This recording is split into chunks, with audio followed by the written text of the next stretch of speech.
Welcome, everyone, to an NCAA Men's Basketball Selection Committee chat. I'm Andy Katz, pleased to be joined by the chair of the Men's Basketball Selection Committee, Mitch Barnhart, also the athletic director at the University of Kentucky for quite a long time. It is Friday as we're taping of Champ Week. And Mitch, I first want to, before we get to the selection process, just a general comment, just to remind people, what are the protocols before you get to Indy? And then once you are here, which will really start happening for the majority of teams that aren't in the Big Ten tournament, Saturday, Sunday, and Monday.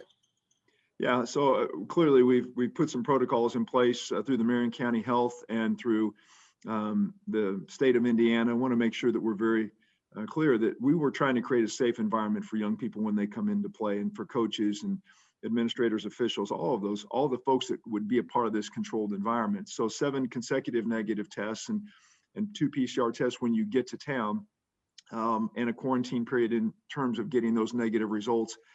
We've created environments within the hotels where there's 34 rooms on a floor, single rooms for people when they come in here, socially distant, masking, Connexon devices. Then when they have their meals, that they're socially distant in their meal rooms, and all of those pieces with sanitizing facilities in between different pieces of practice and competitions and where they go. So I think at the end of the day, the NCAA staff and the county health officials have done an amazing job of trying to create an environment. Once we get people here, feel very comfortable that we'll be able to progress on and work through the details of the tournament. But it's a challenge. People are working at it. I've talked to many people across the country, and daily everyone is working at taking the proper steps to get to Indianapolis. And that's also why, to remind people, the tournament is not starting on Tuesday, Wednesday. It is starting on Thursday with the first 4, and the first round Friday, Saturday, second round Monday, Tuesday. All right. So to that point on the court, how is the committee judging games that teams played right after a pause? You know, I think that's pretty subjective from a public perspective. And I think we've got to be careful. There's some teams no different than any other. You come off an off weekend or a rest period or whatever it happens to be. Some of those folks do it remarkably well. They come out rested, ready to go, fresh legs, fresh minds, and go play extremely well. Other folks do not handle that well. I've seen that in sports for 40 years, you know, and that is not different. Coming out of a pause is the word we're using, off, by, whatever you want to call it. So I think teams react differently. To what you and I visited a little bit earlier, we were just talking about injuries. Some people react when people are gone from injuries and they come back, that player is gone and they play without that player. Sometimes that doesn't go very well. Sometimes it goes okay. At the end of the day, the committee's got to evaluate the resume as it lies. And it comes down to the foundational piece of who'd you play, where'd you play them, and what was the result. And I'm comfortable that certainly that this is, but it seems to be, it's almost not everyone, a lot of folks have had pauses. And so everyone's had to fight through that. That's why I've said from the beginning, the people that get to Indianapolis will be worthy. The champion will be really worthy because they'll have gone through some significant challenges in terms of health and safety preparations and protocols, and the ability to fight through these kind of conversations and get to that championship moment. All right. So when we talked on Thursday, you told me 25 teams had basically been in the field essentially, and the top 2 lines had more or less been seeded. On Friday morning, where are you? We're 33 teams at large in the field.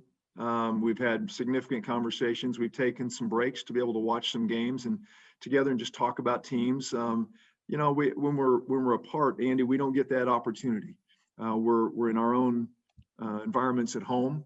10 people in different cities, and so the conversations on a 2-hour call don't quite get as in depth as when you're sitting in a room and talking about a team and evaluating their resumes in front of the monitors or the computers, and then you get into an area where watching teams and actually being able to talk back and forth about them, and it's really good conversation. So we've got 33 teams at large in the field. We've seeded a handful of lines more. We have not begun the scrubbing process in any way, shape, or form. So we've got work to do on that, but we're efficiently where we want to be.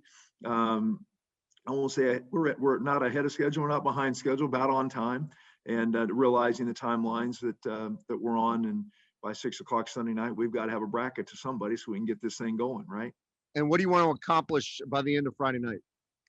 Friday night, I think we want to have more clarity on the teams that we would like to put in the field. I'm not saying we'll lock down the field, but get some more clarity on the teams that are sort of on our watch list, so to speak. And we'd like to have maybe seeded a couple more lines and get to a spot. We'll have a lot of the tournaments will have taken another step towards automatic qualifiers, and that gives clarity to us about teams on the bubble or folks that might be taking spots away, so to speak. You guys do a great job of prognosticating about who's going to steal a bid and those kind of things. And so I think we'll get to a better spot. And again, a bunch of games today, just a lot of basketball to be played today, and a lot of great games to be able to watch and see people making progress towards Indianapolis.